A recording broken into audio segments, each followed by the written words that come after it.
Peace, Code Keepers. Today is a day that we celebrate Dr. Martin Luther King, right?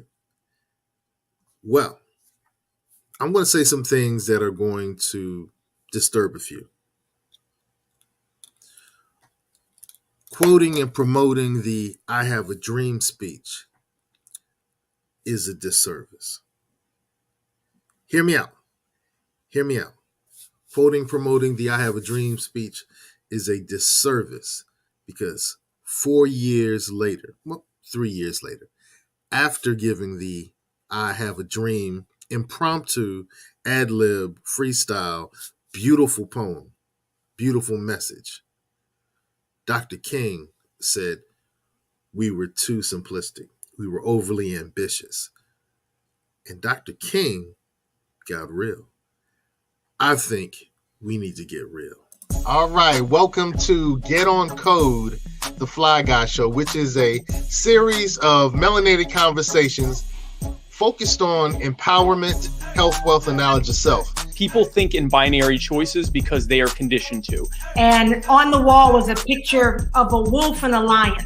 I think the wolf was the Democratic Party, the lion was the Republicans. But the drug trade and all these illegal stuff that people do, that's still economics. It's just that they couldn't do it in a traditional system. We're talking about melanated wealth. So we can build wealth, but we just, for some reason, don't seem to be able to transfer it. You had a great experience. Fine. That means nothing. What were you told as a child about education? You had to be how many times better? Every impression without an expression becomes depression.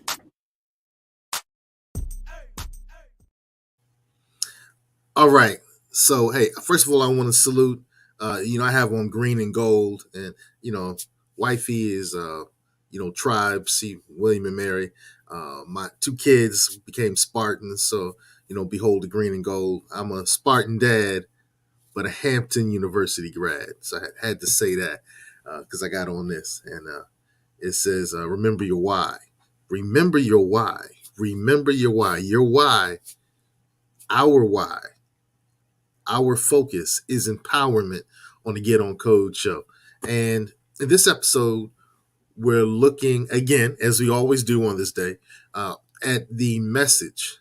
So the honorable ancestor, the lauded, elevated ancestor, Dr. King, in 1963, gave that aforementioned speech. And now, everything he said before he went into his impromptu, which became known as I Have a Dream, was dope. Those are the things we really kind of need to look into as we celebrate the works, the speeches, and the activities of Dr. King. But for some reason, I'm not saying why. I'm not a conspiracy theory. I'm not doing the tinfoil koofy thing. But we have celebrated and focused on the I Have a Dream speech. And 1963, he gave that. 1967, he says we were overly simplistic. He kind of recants. Now, if you go on Google and say that Dr. King recant the dream, it's going to lie to you and say no. But then when you watch the video, it will tell you, yeah, Dr. King got real. So when you think about it, when you first have an envisionment of something that you want to see, your vision, your ability to describe that thing is so beautiful. And as you move towards that thing, you start seeing the challenges that you weren't able to see at the very beginning. So you get real, right? You get real.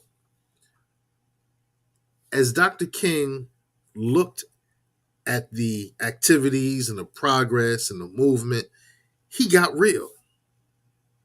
So Dr. King's messaging and Dr. King's activities after the I Have a Dream speech were a lot more reality-based than the time when he gave that speech that we call I Have a Dream. Once again, the things he said before that were beautiful, beautiful things that we should still be following.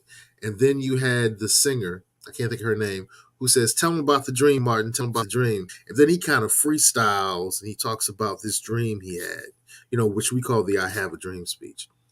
And then he changes his mind and becomes real.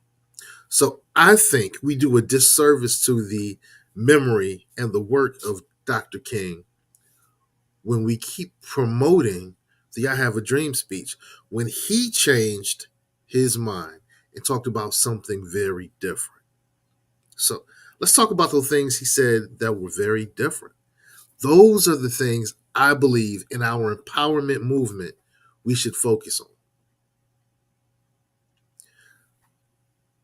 I know most people are going to disagree with me, and I'm not downing or demeaning or bemoaning anything that Dr. King did. I'm simply saying, as we celebrate Dr. King's work, we should celebrate the reality of it, the part when he got real.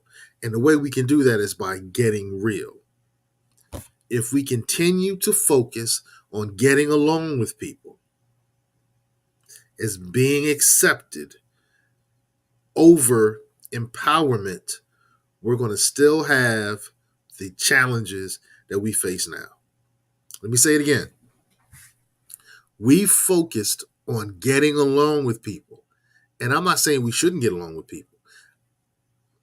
I'm saying we put too much focus on getting along with people over empowering ourselves. And what the things that Dr. King started talking about after 1966, 1967, that time period, the things he were talking about were empowerment, were things that we can do to empower ourselves, not to get along. Those are the things that we should focus on. So it's my position, and then many of my same cloth who believe that it's a disservice to us to keep quoting and promoting the "I Have a Dream" segment of Dr. King's life. If you were to look at your life and Dr. King's life as a book, the "I Have a Dream" speech would be one chapter. The totality of his message always dealt with changing the system and becoming empowered. So, as we move forward with our empowerment movement, let us focus on the things that are going to move the needle. Not just the vision, but the activities that move the needle. And with that idea, I say, get to busy. Like my father used to say, get to busy. Peace.